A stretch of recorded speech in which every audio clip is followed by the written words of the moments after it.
एक बाबा जिसने बाइबल के वचनों पर सवाल उठाया। क्या आप इन सवालों के जवाब दे पाएंगे? यह सिर्फ कहानी नहीं बल्कि एक सच्ची घटना है।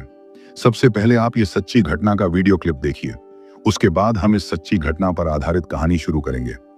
बापू, बाइबल के उत्पत्ति विषय का पहले पन्ना में लिखा है इनके भगवान ने कि पहले पृथ्वी बनाई, पहले पृथ्वी बनाई और 3 दिन के बाद इनके भगवान ने सूरज और चांद बनाई। पहले पृथ्वी बनाई, 3 दिन के बाद उनके भगवान ने सूरज और चांद बनाई। बापू, पृथ्वी आज बन गई, 3 दिन के बाद सूरज और चांद बनी, तो सूरज और चांद जब नहीं थे तो दिन और रात कैसे हुआ? और दिन और रात नहीं हुआ तो इनके भगवान यीशु मसीह ने 3 दिन का मैथमेटिक्स कहां से लाया? है क्या? कल्पना कीजिए कि बाइबल को झूठा साबित करने के लिए कोई बाबा आपसे सवाल जवाब करने लग जाए, तो आप क्या करेंगे? क्या आप सही जवाब देकर बाबा का मुंह बंद कर पाएंगे या आप खुद मुंह छिपाकर भाग जाएंगे? इसलिए इस वीडियो में बने रहिए, क्योंकि आज हम एक नहीं बल्कि ऐसे बहुत से सवालों के जवाब आपके लिए लेकर आए हैं। इस वीडियो को पूरा देखने के बाद अगर आपसे कोई इन सवालों को पूछेगा तो आप जवाब देकर उसका मुंह बंद कर देंगे। इसलिए आज की कहानी को आपको जरूर देखना चाहिए। अगर ये वीडियो नहीं देखा तो आपने कुछ नहीं देखा, इसलिए वीडियो को अंत तक जरूर देखें, वरना आप कभी नहीं जान पाएंगे कि इन सवालों के जवाब आखिर क्या हैं। रात का अंधेरा गांव की गलियों में छाया हुआ था। दूर मंदिर की घंटियां बज रही थीं और उसी समय चौक पर सजे विशाल मंच पर हजारों की भीड़ जमा थी। मंच पर एक बाबा जी भगवा वस्त्रों में, भारी दाढ़ी और चमकती आंखों के साथ खड़े थे। भीड़ उनके हर शब्द को सुनने के लिए सांस रोके बैठी थी। बाबा ने हाथ उठाया और गरजते हुए बोले, लोगों, आज मैं एक ऐसे प्रश्न का उत्तर चाहता हूं जिसका जवाब किसी के पास नहीं, और अगर कोई दे सके तो समझो वही सच्चा है। भीड़ से आवाज आई, जय हो बाबा जी की। बाबा मुस्कुराए और बोले, बाइबल में लिखा है कि परमेश्वर ने पहले पृथ्वी बनाई और फिर तीसरे दिन जाकर सूरज और चांद बनाए। सोचो जरा, अगर सूरज चांद नहीं थे तो पहले 3 दिन की गिनती कैसे हुई? ये कैसी किताब है? ये कैसी बात है? भीड़ ठहाकों से गूंज उठी। कुछ लोग ताली बजाने लगे, कुछ हंसने लगे। बाबा ने कहा, यही है सच्चाई। ये बाइबल केवल कहानियां हैं, तर्क से परे हैं। लोगों के चेहरों पर एक ही सवाल था, क्या सचमुच बाइबल में विरोधाभास है? क्या बाबा जी सही कह रहे हैं? लेकिन कोई जानता नहीं था कि इस रात की कहानी यहीं खत्म नहीं होगी। भीड़ में एक साधारण आदमी बैठा था, शांत, चुप और ध्यानमग्न। उसकी आंखों में दृढ़ता थी, मानो भीतर से उसे यकीन था कि सच्चाई कुछ और है। वो आदमी धीरे से उठा और मंच की ओर बढ़ा। मंच के सामने खड़े होकर उस व्यक्ति ने विनम्र स्वर में कहा, बाबा जी, आपने सही कहा कि यह सवाल बहुत कठिन है, लेकिन अगर अनुमति दें तो मैं इस सवाल का उत्तर बाइबल से ही दूं। भीड़ अचानक शांत हो गई। बाबा की भौहें तन गईं। तू कौन है? तेरे पास ऐसा क्या ज्ञान है जो शास्त्रों से भी ऊपर है? उस आदमी ने मुस्कुराकर कहा, मैं कोई बड़ा ज्ञानी नहीं, बस बाइबल को थोड़ा समझने की कोशिश करता हूं, और आज मैं आपको दिखाना चाहता हूं कि परमेश्वर ने जो कहा उसमें विरोधाभास नहीं बल्कि गहरी सच्चाई छिपी है। बाबा का सवाल गहराई से। बाबा ने जोर से कहा, तो बता, जब सूरज चांद नहीं बने थे तब 3 दिन कैसे गिने गए? भीड़ फिर से हलचल में आ गई। कुछ लोग बोले, हाँ यही तो सवाल है। कुछ लोग फुसफुसाए, देखते हैं ये क्या जवाब देगा। जवाब की शुरुआत, प्रकाश का रहस्य। वो व्यक्ति बोला, बाबा जी, बाइबल के अनुसार जब परमेश्वर ने सृष्टि की शुरुआत की तो सबसे पहले उसने कहा, उजियाला हो, और उजियाला हो गया। उत्पत्ति 1:3, यानी सबसे पहले प्रकाश आया। यह प्रकाश सूरज का नहीं था, यह प्रकाश खुद परमेश्वर से था। बाइबल में लिखा है, परमेश्वर ज्योति है और उसमें अंधकार का नाम भी नहीं। 1 यूहन्ना 1:5। इसलिए पहले दिन का प्रकाश सूरज चांद का नहीं बल्कि परमेश्वर का था। भीड़ ध्यान से सुनने लगी। बाबा थोड़ा हंसते हुए बोले, तो तू कहता है कि बिना सूरज के प्रकाश था? ये कैसा विज्ञान है? आदमी ने गंभीरता से कहा, हाँ बाबा जी, क्या आपने देखा नहीं कि बिजली का बल्ब जलने से पहले भी बैटरी की रोशनी होती है? सूर्य तो बाद में बना, लेकिन प्रकाश की शक्ति परमेश्वर से पहले ही निकली थी। परमेश्वर ने पहले दिन ही दिन और रात की सीमा तय कर दी, इसलिए पहले 3 दिन भी ठीक वैसे ही गिने गए जैसे आगे के दिन। भीड़ का असर। भीड़ में फुसफुसाहट शुरू हो गई। सही कह रहा है, प्रकाश तो पहले आ गया था, परमेश्वर का प्रकाश। अरे ये तो गहरा राज है। बाबा थोड़े असहज हो गए, लेकिन उन्होंने तुरंत कहा, ये तो तर्क का खेल है। अगर सूरज चांद तीसरे दिन बने तो इससे पहले का प्रकाश कहां से आया? और अगर परमेश्वर खुद प्रकाश है तो उसने सूरज चांद क्यों बनाए?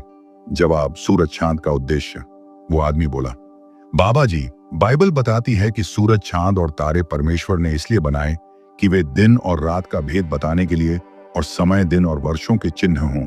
उत्पत्ति 1:14, यानी प्रकाश पहले से था, लेकिन कैलेंडर और समय मापने के लिए सूरज चांद बनाए गए। पहले 3 दिन परमेश्वर ने अपने प्रकाश से दिन और रात का क्रम तय किया और चौथे दिन से इंसानों को गिनने के लिए चिन्ह दे दिए। भीड़ में हलचल, लोग हैरान थे। तो बाइबल में गलती नहीं है, ये तो गहरा विज्ञान है। बाबा अब चुप नहीं रह सके। उन्होंने गुस्से से कहा, ये सब तुझे किसने सिखाया? तू कौन है जो इस तरह तर्क कर रहा है? आदमी ने धीरे से कहा, मेरा नाम आप भूल भी जाए तो चलेगा, लेकिन मैं जानता हूं कि यीशु मसीह सत्य का स्रोत है और वही सत्य हमें अंधकार से प्रकाश में लाता है। भीड़ सन्नाटे में डूब गई। कई लोग बाबा के चेहरे की ओर देखने लगे, मानो सवाल कर रहे हों, क्या अब बाबा के पास कोई जवाब है? बाबा की आंखें लाल हो गईं। उन्होंने गुस्से में मंच पर अपनी लाठी पटकी और कहा, अच्छा, अगर इतना ही ज्ञान है तो आ, मेरे साथ शास्त्रार्थ कर। अगर तू मुझे हरा दे तो मान लूंगा कि तेरी बाइबल सत्य है, लेकिन अगर मैं जीत गया तो सबके सामने तू मान लेगा कि तेरी किताब झूठी है। भीड़ गरज उठी, शास्त्रार्थ, शास्त्रार्थ। पहला शास्त्रार्थ। मंच पर गूंजती आवाजें, भीड़ की गरज और बाबा जी के चेहरे पर उभरती चुनौती। उस रात का माहौल ऐसा था जैसे कोई धार्मिक युद्ध छिड़ने वाला हो। बाबा जी अपनी विशाल लाठी के सहारे खड़े थे। उनके चेहरे पर घमंड और जोश साफ दिख रहा था। दूसरी ओर वह व्यक्ति, साधारण कपड़े, शांत चेहरा, लेकिन आंखों में ऐसा आत्मविश्वास जैसे उसके पास कोई अदृश्य शक्ति है। भीड़ शास्त्रार्थ, शास्त्रार्थ का नारा लगा रही थी। हर कोई जानना चाहता था कि अब यह टकराव किस दिशा में जाएगा। बाबा जी की पहली चाल। बाबा जी ने भीड़ की ओर हाथ उठाकर कहा, लोगों, आज का शास्त्रार्थ गवाह बनेगा कि कौन सा धर्म सत्य है। मैं इस आदमी से पूछूंगा सवाल, और अगर इसका उत्तर न निकला तो सब मान लेना कि बाइबल केवल झूठी कहानियां हैं। भीड़ से आवाज आई, जय बाबा की। बाबा ने आंखें तरेर कर उस आदमी की ओर देखा और गरजते हुए बोले, पहला सवाल, बाइबल कहती है कि परमेश्वर ने मनुष्य को अपनी छवि और स्वरूप में बनाया। अगर ऐसा है तो क्या परमेश्वर भी इंसान की तरह शरीर वाला है, हाथ पांव वाला? अगर हाँ, तो परमेश्वर में और इंसान में क्या अंतर? भीड़ जोर जोर से हंसने लगी। हाँ हाँ, सही पकड़ा बाबा ने। अब देखो ये कैसे फंसता है। व्यक्ति का उत्तर, परमेश्वर की छवि का रहस्य। वह व्यक्ति शांत स्वर में बोला, बाबा जी, आपने सही कहा कि बाइबल में लिखा है कि परमेश्वर ने मनुष्य को अपनी छवि में बनाया, लेकिन यहां छवि का मतलब शरीर नहीं, आत्मा और गुण है। परमेश्वर आत्मा है, यूहन्ना 4:24।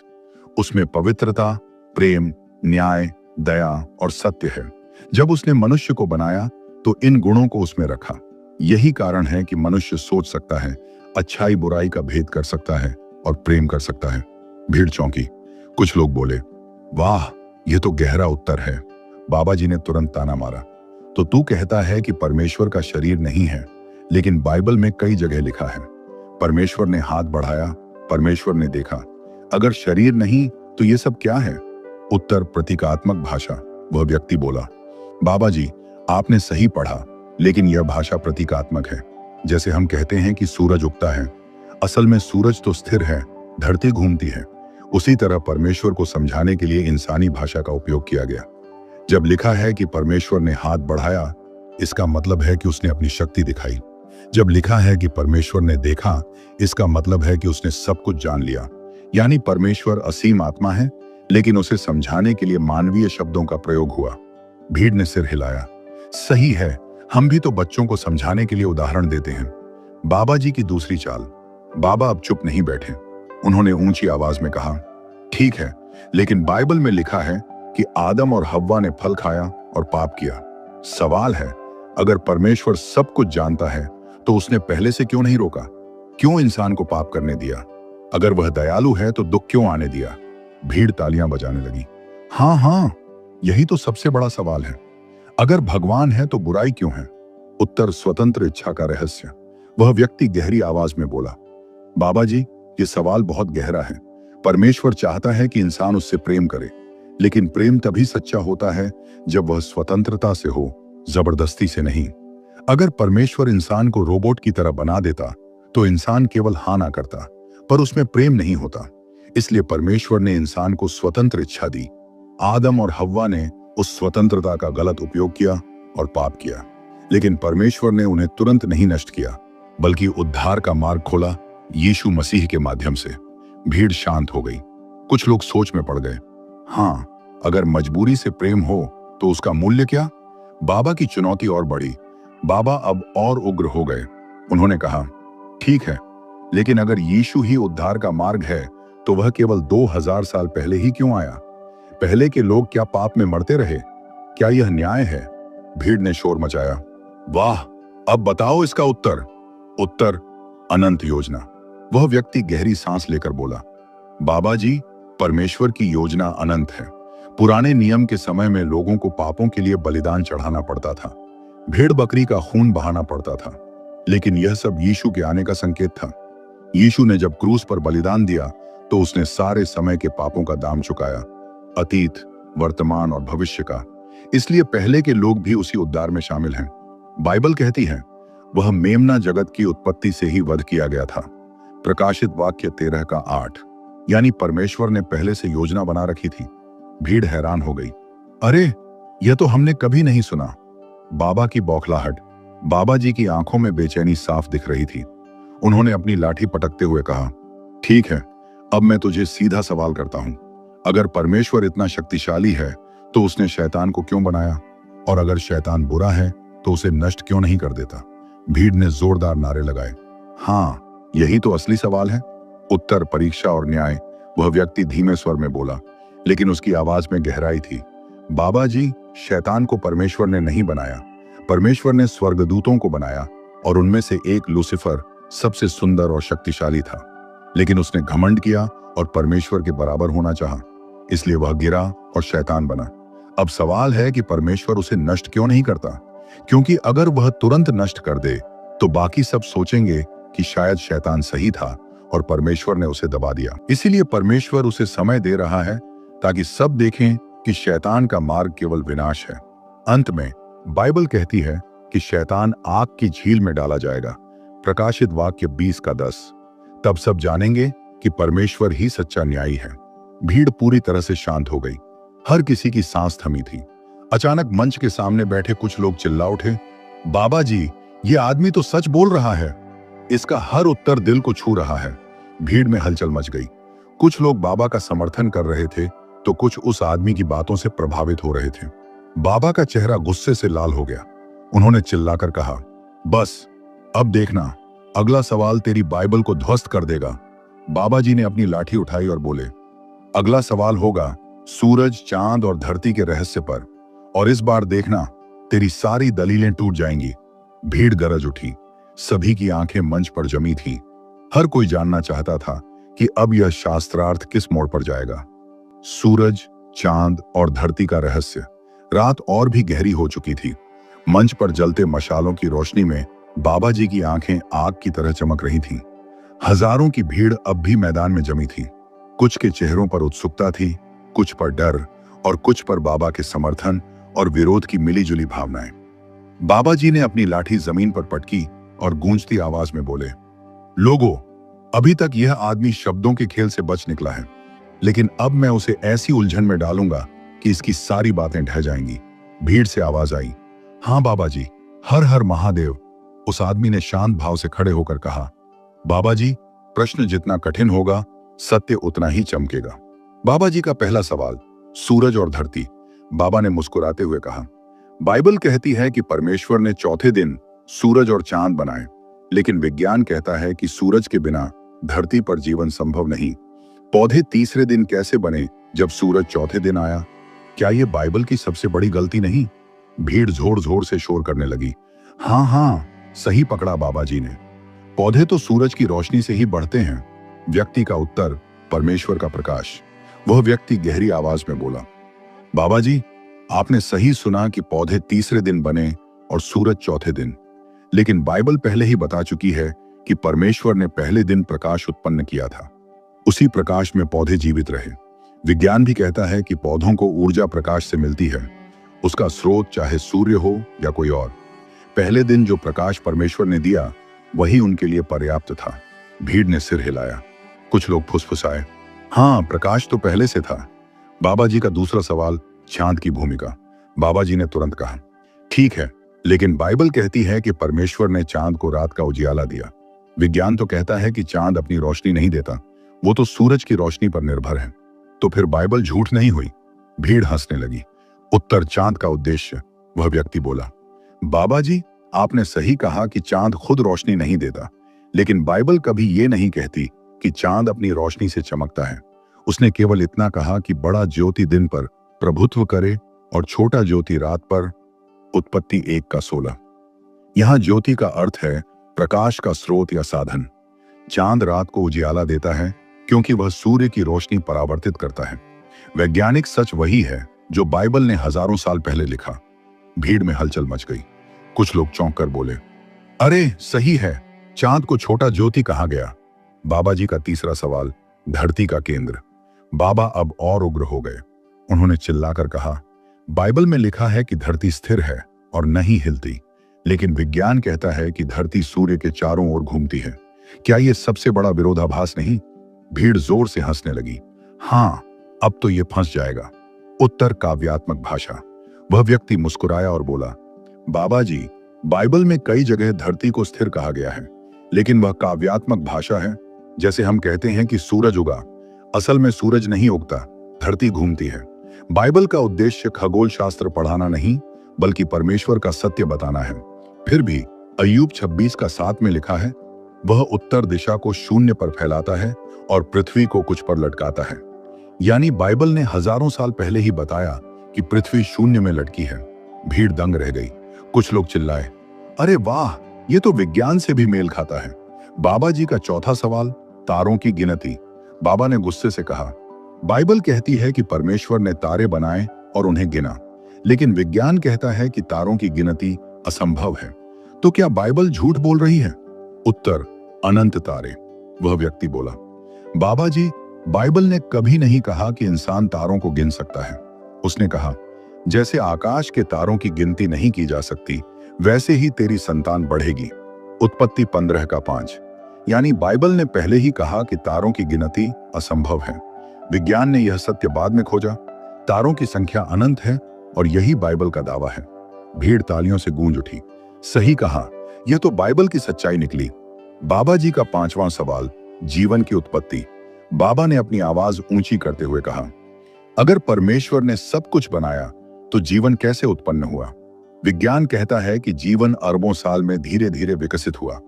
बाइबल कहती है कि परमेश्वर ने सीधे ही बना दिया। दोनों में फर्क है। सच कौन है? भीड़ सन्नाटे में डूब गई। यह सबसे बड़ा सवाल था। उत्तर, जीवन का स्रोत। वह व्यक्ति धीरे धीरे बोला, बाबा जी, विज्ञान अब तक जीवन की उत्पत्ति का स्पष्ट उत्तर नहीं दे पाया। बिग बैंग और एवोल्यूशन सिद्धांत हैं, प्रमाण नहीं। लेकिन बाइबल स्पष्ट कहती है जीवन परमेश्वर से आया। विज्ञान कहता है कि निर्जीव से जीवित नहीं बन सकता, और यह सत्य बाइबल के अनुरूप है, क्योंकि जीवन का स्रोत केवल परमेश्वर है। वह आत्मा फूंकता है और मिट्टी से इंसान जीवित हो जाता है। उत्पत्ति 2:7। भीड़ हक्का बक्का रह गई। सही है, विज्ञान भी आज तक उत्तर नहीं दे पाया। भीड़ अब दो हिस्सों में बढ़ चुकी थी। कुछ बाबा का समर्थन कर रहे थे, कुछ उस व्यक्ति के उत्तर से प्रभावित होकर कह रहे थे कि बाइबल सच्ची है। बाबा का चेहरा लाल हो गया। उन्होंने चिल्लाकर कहा, तू बहुत चालाकी से बोलता है, लेकिन अगर तेरा यीशु ही सत्य है तो उसे साबित कर दिखा। क्या वह आज भी चमत्कार कर सकता है? क्या वह आज भी जीवित है? भीड़ गरज उठी, हाँ, दिखाओ चमत्कार, साबित करो कि यीशु जीवित है। वह व्यक्ति शांत खड़ा रहा। उसकी आंखों में आत्मविश्वास और गहरी शांति थी। उसने केवल इतना कहा, बाबा जी, सच्चाई केवल शब्दों से नहीं, अनुभव से प्रकट होती है। अगली बार मैं आपको दिखाऊंगा कि यीशु आज भी जीवित है। भीड़ में सन्नाटा छा गया। हर कोई सोच रहा था, क्या सचमुच कुछ घटने वाला है? जीवित यीशु का प्रमाण। मंच पर माहौल भारी था। बाबा जी के शब्द हवा में गूंज रहे थे। अगर यीशु आज भी जीवित है तो दिखा, चमत्कार करके दिखा। भीड़ जो अब तक तर्क और उत्तर सुन रही थी, अब अचानक उत्साह और अधीरता में भर गई। लोग चिल्ला रहे थे, हाँ, चमत्कार चाहिए, साबित करो कि यीशु जीवित है। हर कोई देखना चाहता था कि अब आगे क्या होगा। क्या सचमुच कुछ होगा या वह व्यक्ति केवल शब्दों तक सीमित रह जाएगा? वह व्यक्ति शिष्य समान का उत्तर। वह व्यक्ति भीड़ की ओर देखकर बोला, लोगों, चमत्कार तमाशा नहीं है। यीशु ने कभी भीड़ को केवल मनोरंजन के लिए चमत्कार नहीं दिखाया। चमत्कार का उद्देश्य हमेशा यह रहा है कि लोग सच्चाई को समझें और परमेश्वर पर विश्वास करें।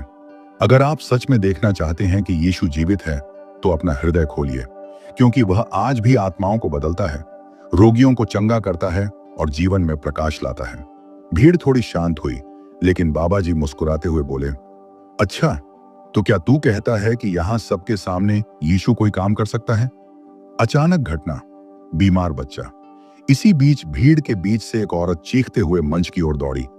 उसकी गोद में एक छोटा बच्चा था, बिल्कुल कमजोर, सांस लेने में कठिनाई और चेहरा पीला पड़ा हुआ। औरत रोते हुए बोली, बाबा जी, ये मेरा बेटा महीनों से बीमार है। मैंने मंदिर में चढ़ावे चढ़ाए, तंत्र मंत्र कराए, लेकिन कुछ नहीं हुआ। अगर यह आदमी सच कहता है कि यीशु जीवित है, तो मेरा बच्चा चंगा होना चाहिए। भीड़ स्तब्ध रह गई। सभी की नजरें अब उस औरत और बच्चे पर थीं। बाबा जी ने हंसकर कहा, देख लिया, अब तेरा मौका है, कर चमत्कार। तनाव का माहौल। वह आदमी धीरे से आगे बढ़ा। उसने औरत से कहा, बहन, क्या तू विश्वास करती है कि यीशु तेरा बच्चा चंगा कर सकता है? औरत रोते हुए बोली, हाँ, मैंने सब जगह कोशिश की, अब केवल यीशु पर भरोसा है। भीड़ सांस रोके देख रही थी। बाबा जी ठाका लगाकर बोले, देखते हैं तेरे यीशु की शक्ति। प्रार्थना का क्षण, वह आदमी घुटनों के बल बैठ गया। उसने बच्चे को हाथ में लिया, अपनी आंखें बंद की और बोला, हे प्रभु यीशु, तू ही जीवन का स्रोत है, तू ही चंगा करने वाला है। इस बच्चे को तेरे नाम में चंगा कर। भीड़ एकदम खामोश हो गई। सिर्फ मशाल की लौ हिल रही थी और हवा में तनाव गहरा गया। चमत्कार। कुछ ही पलों बाद बच्चे का चेहरा धीरे धीरे चमकने लगा। उसकी सांसें सामान्य होने लगी। जो बच्चा अब तक बिल्कुल निर्जीव सा था, वह अचानक हंस पड़ा और अपनी मां को गले लगा लिया। भीड़ में हलचल मच गई। लोग जोर जोर से चिल्लाने लगे, चमत्कार, चमत्कार, यीशु जीवित है। औरत जमीन पर गिरकर रोने लगी, धन्यवाद प्रभु यीशु, मेरा बच्चा बच गया। बाबा जी की प्रतिक्रिया। बाबा जी का चेहरा एकदम उतर गया। उनकी आंखों में अविश्वास था। उन्होंने बुदबुदाते हुए कहा, ये कैसे हो सकता है? शायद कोई चाल है, कोई जादू है।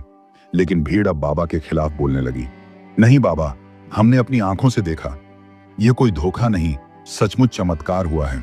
भीड़ का विभाजन। अब भीड़ दो हिस्सों में बंट गई। कुछ लोग बाबा को बचाने के लिए कहने लगे, नहीं, यह जादू है। लेकिन बहुसंख्यक लोग चिल्ला रहे थे, यीशु जीवित है, हमने देख लिया। बाबा गुस्से से कांप उठे। उन्होंने चिल्लाकर कहा, यह सब छल है। अगर तेरे यीशु में शक्ति है, तो साबित कर कि वह सचमुच परमेश्वर का पुत्र है। व्यक्ति का उत्तर, क्रूस और पुनरुत्थान। वह व्यक्ति गंभीर स्वर में बोला, बाबा जी, यीशु की सबसे बड़ी शक्ति चमत्कार नहीं, बल्कि क्रूस और पुनरुत्थान है। उसने पापियों के लिए अपना जीवन दे दिया और तीसरे दिन मृतकों में से जी उठा। यही सबसे बड़ा प्रमाण है कि वह जीवित है। आज भी लाखों लोग उसके नाम से बदल रहे हैं, पाप से मुक्त हो रहे हैं और नया जीवन पा रहे हैं। यह केवल इतिहास नहीं, अनुभव है। भीड़ में से आवाजें आने लगी, सही है, हमने सुना है कि यीशु मृतकों में से जी उठा था। इतिहास भी यही कहता है। बाबा जी का अंतिम हमला। बाबा जी चिल्लाकर बोले, अगर सचमुच यीशु जीवित है, तो क्यों दुनिया में दुख और अन्याय है? क्यों निर्दोष मरते हैं और पापी फलते फूलते हैं? भीड़ फिर से गहरी सोच में पड़ गई। उत्तर, अंतिम न्याय। वह व्यक्ति शांति से बोला, बाबा जी, यह सवाल हर इंसान पूछता है। यीशु ने खुद कहा, इस संसार में तुम्हें क्लेश होगा, परंतु ढाढ़स रखो, मैंने संसार को जीत लिया है। यूहन्ना 16:33। इस दुनिया में दुख इसलिए है क्योंकि पाप है, लेकिन यीशु ने वादा किया है कि वह फिर आएगा और न्याय करेगा। उस दिन पापी दंड पाएंगे और धर्मी आनंद में रहेंगे। आज का समय विश्वास का है, कल का समय न्याय का। भीड़ एकदम शांत हो गई। उनकी आंखों में डर और उम्मीद दोनों झलक रही थी। अचानक बिजली जैसी घटना। इतना कहते ही आसमान में एक तेज बिजली चमकी। मौसम अचानक बदल गया। लोगों ने इसे एक संकेत की तरह देखा। भीड़ से आवाज आई, यीशु सचमुच जीवित है। बाबा जी हिल गए। उनके होंठ कांपने लगे। भीड़ अब बाबा की ओर देख रही थी। हर कोई इंतजार कर रहा था कि अब बाबा क्या जवाब देंगे। क्या वे मानेंगे कि वे हार गए हैं या और ज्यादा चुनौती देंगे? बाबा ने अपनी लाठी कसकर पकड़ी और गुस्से से गरजते हुए कहा, यह अभी अंत नहीं है। असली सवाल अगले दौर में होगा। अगर तेरी बाइबल सच है तो उसे साबित करना होगा इतिहास और भविष्य दोनों से, तभी मैं मानूंगा। भीड़ फिर से गरज उठी। अगली भिड़ंत और भी भयंकर होने वाली थी। अंतिम टकराव और विजय।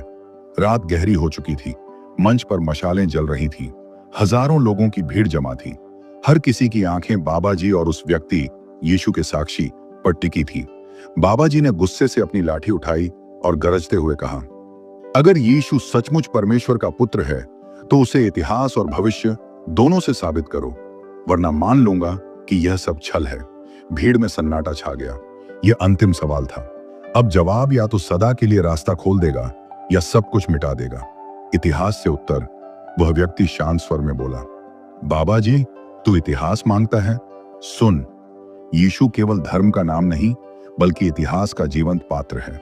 रोम साम्राज्य के अभिलेखों में उसका उल्लेख है। यहूदियों के इतिहासकार जोसेफस और रोम के टैसिटस ने भी लिखा कि यीशु नाम का एक व्यक्ति था जिसे क्रूस पर चढ़ाया गया। यह कोई कल्पना नहीं, सच्चाई है। भीड़ फुसफुसाने लगी। सचमुच हमने यह नाम इतिहास में पढ़ा है।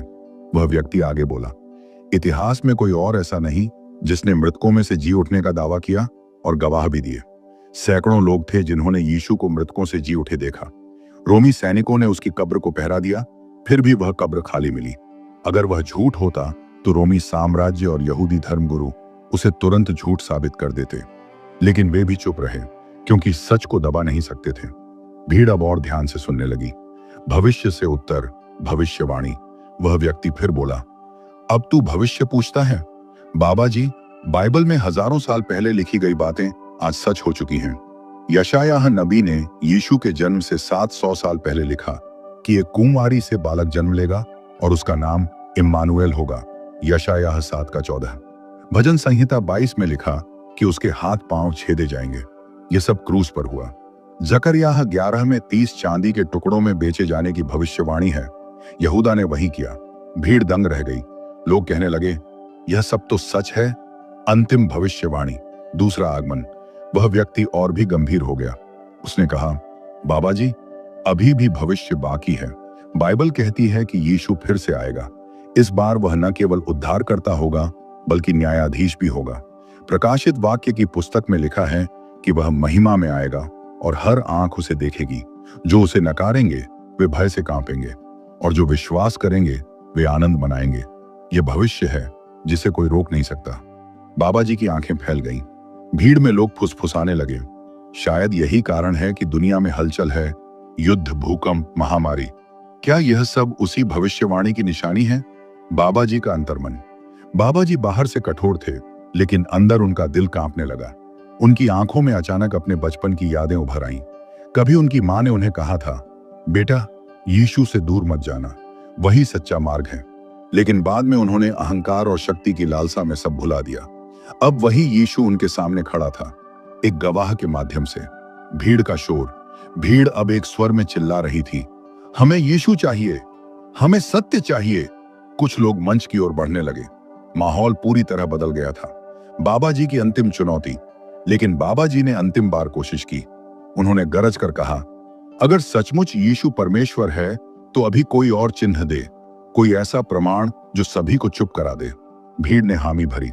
हर कोई इंतजार करने लगा। आकाशीय घटना। अचानक आसमान में गड़गड़ाहट हुई, बिजली कौंधी, तेज हवा चली और सबके सामने एक मशाल अपने आप बुझ गई। फिर अचानक फिर से जल उठी। भीड़ चीख उठी, यह चिन्ह है, यह चिन्ह है। उस व्यक्ति ने कहा, बाबा जी, यीशु ने खुद कहा था, मैं जगत की ज्योति हूं। जो मेरे पीछे हो लेगा वह अंधकार में न चलेगा परंतु जीवन की ज्योति पाएगा। यूहन्ना 8:12। यह वही संकेत है, अंधकार से प्रकाश की ओर। बाबा जी का पतन। बाबा जी की लाठी उनके हाथ से गिर गई। उनकी आंखों से आंसू बहने लगे। उन्होंने कांपती आवाज में कहा, मैं हार गया, सचमुच यीशु जीवित है। भीड़ जोर जोर से चिल्लाने लगी, यीशु मसीह की जय, यीशु ही प्रभु है। परिवर्तन। सैकड़ों लोग वहीं घुटनों पर गिर पड़े। वे रोने लगे और बोले, हमें यीशु चाहिए, हमें उद्धार चाहिए।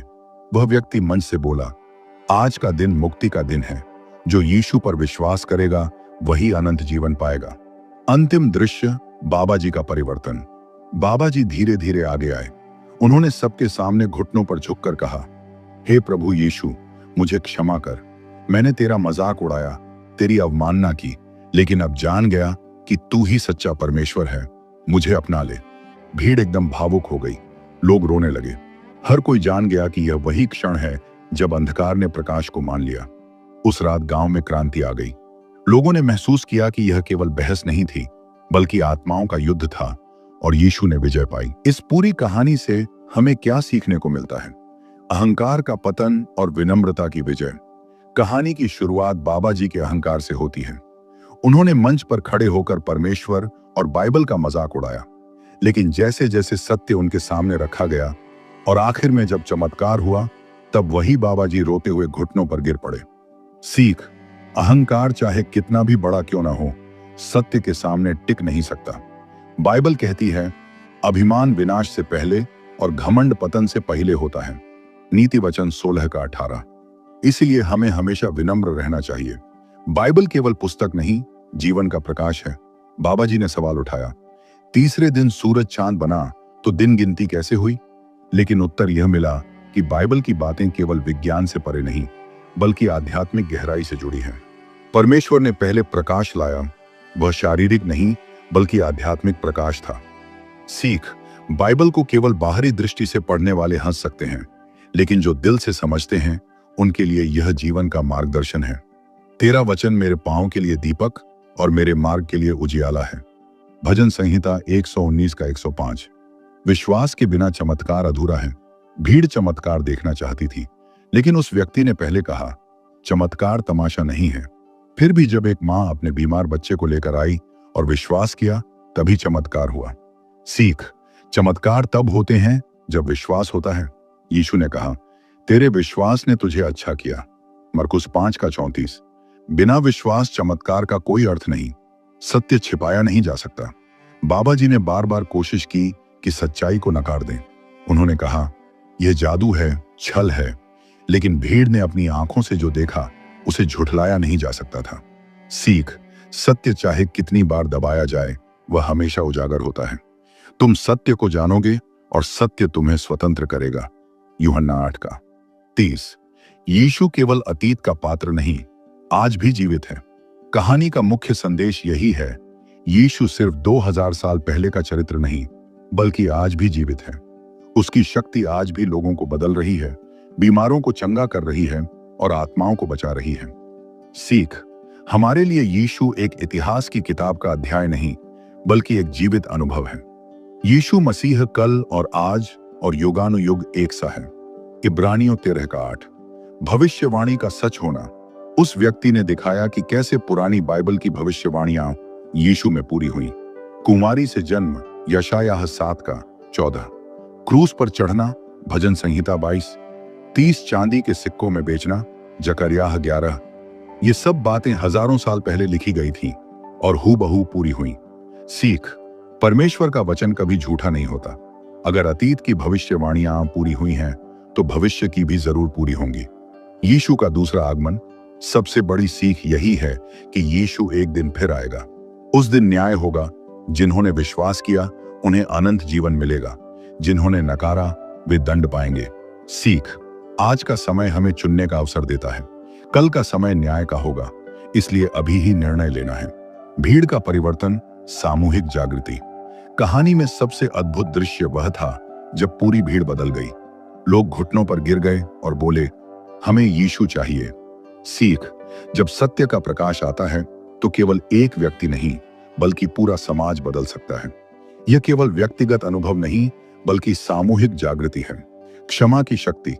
बाबा जी ने यीशु का मजाक उड़ाया, उसका अपमान किया, उसे झूठा साबित करने की कोशिश की, लेकिन अंत में जब उन्होंने प्रार्थना की, हे प्रभु यीशु, मुझे क्षमा कर, तो उन्हें क्षमा मिली। सीख, यीशु की क्षमा अनंत है। कोई भी इतना बड़ा पापी नहीं कि उसे माफ न किया जाए। यदि हम अपने पापों को मान लें, तो वह विश्वास योग्य और धर्मी है कि हमारे पाप क्षमा करें। 1 यूहन्ना 1:9। जीवन बदलने की चुनौती। यह कहानी केवल पढ़ने के लिए नहीं, बल्कि जीवन बदलने की चुनौती देती है। हम सबके जीवन में कहीं ना कहीं बाबा जी जैसा अहंकार, संदेह और मजाक है, लेकिन अंततः हमें भी वही रास्ता चुनना होगा, प्रकाश को अपनाना या अंधकार में रहना। इस पूरी कथा का मूल संदेश यही है, सत्य कभी हारता नहीं। यीशु मसीह आज भी जीवित हैं। विश्वास चमत्कार लाता है, अहंकार हमेशा टूटता है, क्षमा सबको उपलब्ध है और भविष्य का न्याय निश्चित है। व्यावहारिक सीख हमारे जीवन के लिए, जब कोई बाइबल का मजाक उड़ाए तो घबराएं नहीं, शांत रहकर प्रेम और तर्क से उत्तर दें। केवल चमत्कार के पीछे न भागें, बल्कि विश्वास की गहराई खोजें। कठिनाइयों और प्रश्नों से डरे नहीं, क्योंकि सत्य हमेशा विजयी होता है। अपने जीवन में विनम्रता और क्षमा को अपनाएं। अपने परिवार, समाज और गांव में प्रकाश बने, जैसे उस भीड़ में हुआ। यह पूरी कहानी हमें यह दिखाती है कि अंधकार चाहे कितना भी गहरा क्यों ना हो, प्रकाश उसे जीत ही लेता है। यीशु मसीह वही प्रकाश है। सवाल अब यह है कि क्या हम भी उस प्रकाश को स्वीकार करेंगे या बाबा जी की तरह देर करेंगे और अंत में टूटेंगे। अंतिम वाक्य, यीशु मसीह ही मार्ग, सत्य और जीवन है। बिना उसके कोई पिता के पास नहीं पहुंच सकता। यूहन्ना 14:6।